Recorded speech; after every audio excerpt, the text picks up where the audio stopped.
సుమా అడ్డాకి రాబోతున్నారు Odela 2 movie team.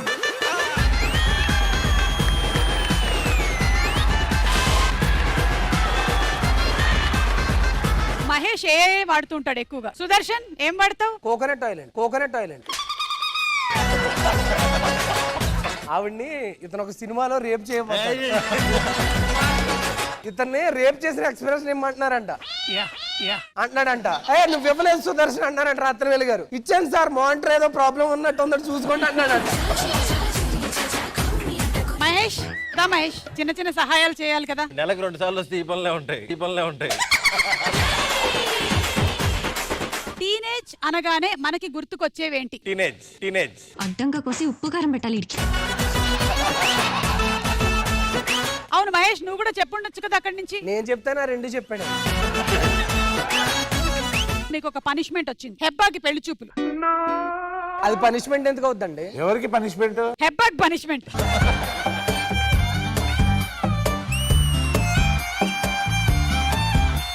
Mummy ఈ రోజు నా పెళ్లి చాపలుగా. పెళ్లి చాపలా? మా తల్లే.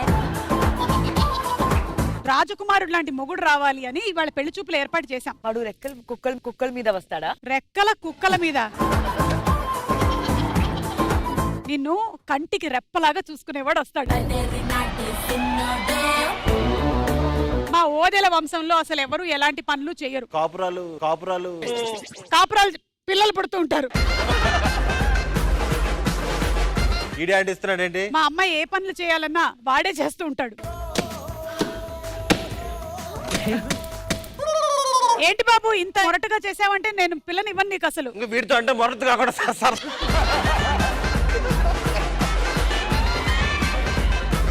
మా అమ్మాయిని పెళ్లి చేసి నీ ఇంటికి పంపిస్తే ఎలా చూసుకుంటావు? కాలు కింద పెట్టకుండా చూసుకుంటాను. వాడిని ఎత్తుకో.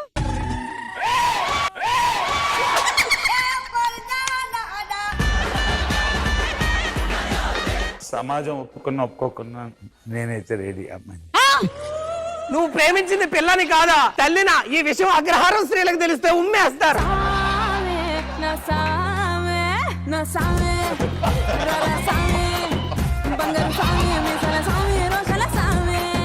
ఏం చేస్తాడు తెలుసా? నెత్తిని దీన్ని కొట్టుకుంటాడు.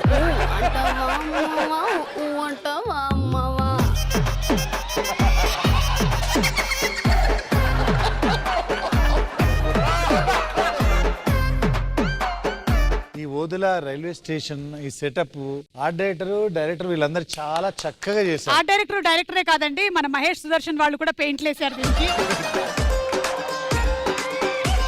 శ్రీకాంత్ గారు, మీరు ఒక తండ్రి, మీకు 2 కొడుకులు ఉన్నారు. వాళ్ళని మీరు తిట్టాలి. ఒకవేళ మీరు బాగా తిట్టినట్టయితే మీకు బర్త్ కన్ఫర్మ్ చేస్తా. ఇప్పుడు నేను ఎందుకు కొడుతున్నానో చెప్పాలి.